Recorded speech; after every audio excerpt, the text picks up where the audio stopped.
ప్రియమైన పాఠకులకు యేసుక్రీస్తు నామములో శుభవందనములు తెలియజేసుకొనుచున్నాను. ప్రియులారా, క్రైస్తవులమైన మనము ప్రతిదినము ఒక అధ్యాయము దేవుని వాక్యము చదువుట మన జీవితములకు, మన కుటుంబములకు ఎంతో దీవెనకరము, ఆశీర్వాదకరము. కావున ఈరోజు మనము కీర్తనల గ్రంథము 34వ అధ్యాయము చదువుకుందాము. దావీదు అబీమెలెకు ఎదుట వెర్రివాని వలె ప్రవర్తించి అతని చేత తోలివేయబడిన తరువాత రచించిన కీర్తన. నేనెల్లప్పుడూ యెహోవాను సన్నుతించెదను, నిత్యము ఆయన కీర్తి నా నోట ఉండును. యెహోవాను బట్టి నేను అతిశయించుచున్నాను, దీనులు దానిని విని సంతోషించెదరు.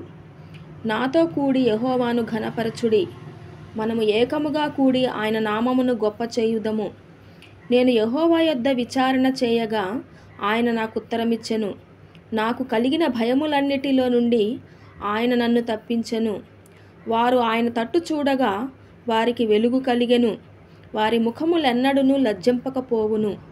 ఈ దీనుడు మొర్రపెట్టగా యెహోవా ఆలకించెను, అతని శ్రమలన్నిటిలో నుండి అతని రక్షించెను. యెహోవా యందు భయభక్తులు గలవారి చుట్టూ ఆయన దూత కావలియుండి వారిని రక్షించును. యెహోవా ఉత్తముడని రుచిచూచి తెలుసుకొనుడి, ఆయనను ఆశ్రయించు నరుడు ధన్యుడు. యెహోవా భక్తులారా, ఆయన యందు భయభక్తులు ఉంచుడి. ఆయన యందు భయభక్తులు ఉంచువానికి ఏమీయూ కొదవలేదు. సింహపు పిల్లలు లేమిగలవై ఆకలిగొనును, యెహోవాను ఆశ్రయించు వారికి ఏ మేలు కొదువై ఉండదు. పిల్లలారా, మీరు వచ్చి నా మాట వినుడి. యెహోవా యందలి భయభక్తులు మీకు నేర్పెదను. బ్రతుకగోరువాడెవడైనా ఉన్నాడా? మేలు నందుచు అనేక దినములు బ్రతుకగోరువాడెవడైనా ఉన్నాడా? చెడ్డ మాటలు పలుకకుండా నీ నాలుకను, కపటమైన మాటలు పలుకకుండా నీ పెదవులను కాచుకొనుము. కీడు చేయుట మాని మేలు చేయుము, సమాధానము వెదకి దానిని వెంటాడుము. యెహోవా దృష్టి నీతిమంతుల మీద ఉన్నది, ఆయన చెవులు వారి మొరలకు ఒగ్గియున్నవి. దుష్క్రియలు చేయు వారి జ్ఞాపకమును భూమి మీద నుండి కొట్టివేయుటకై యెహోవా సన్నిధి వారికి విరోధముగా ఉన్నది.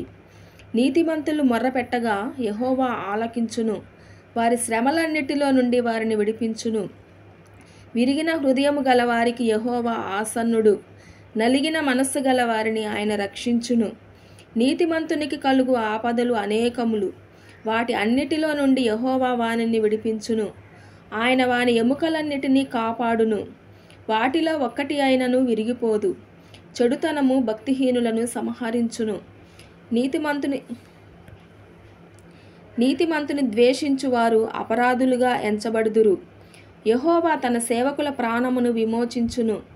ఆయన శరణుజొచ్చిన వారిలో ఎవరునూ అపరాధులుగా ఎంచబడరు. దేవుడు ఈ వాక్యమును దీవించునుగాక. ఆమెన్.